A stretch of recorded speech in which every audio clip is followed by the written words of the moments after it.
Thank you, Madam Chairperson. Ladies and gentlemen, I sincerely hope that some representative of the Office of the High Commissioner for Human Rights are in this room to listen and take note. And let me tell you that, and I hope that the Office of the High Commissioner for Human Rights is around here to listen. Our reporting is supposed to be impartial, objective, and stresses the rule of law. So since 2 years, Yunami is still propagating the idea and propagating the stigma that these people in Ashraf and now in Liberty are terrorists. They had never reported the fact that these people throughout Europe and in America have been removed from this list by through judicial proceedings. And also to stress the fact of partiality of this reporting and political bias. Of course, Yunami has to appear as a supporter of the government of Iraq. They attribute everything achieved by the residents as a gift from the government of Iraq. About the T-walls, they report that the government of Iraq has provided T-walls.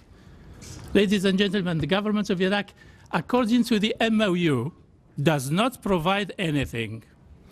It's left to the residents to provide for themselves. And yet Yunami tell us that the government is providing. You must understand this reality, which is absolutely a lie. The residents were asked to leave Ashraf. They did. The residents were asked to go to Liberty and submit an application for refugee status. They did. The residents were asked to be interviewed. They did. The residents cooperated fully till the last point within the refugee status determination process, which is the adjudication. So to blame the Ashrafis for not cooperating, this is injustice. The residents have applied humanitarian rules and gave the priority to those sick and wounded, which is something to be congratulated for. The Ashrafis should be congratulated for upholding the rules of humanitarian standards, and yet Yunami takes it a negative point against the residents. Very briefly, just to say that in December 2011, the Yunami sent a code cable to New York. What do they say in this code cable? They're saying that the MEK is winning the propaganda war. This is the language used in the code cable.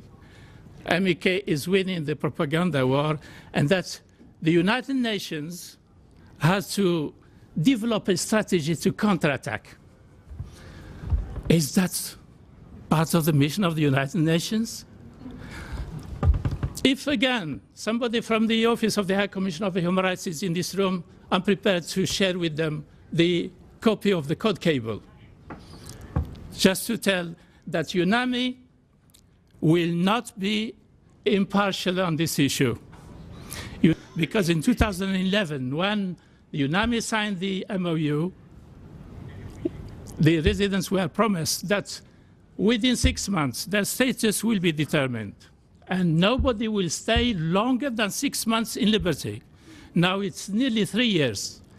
So this is why I desperately appeal to the international community to take this matter very seriously. And I thank you very much.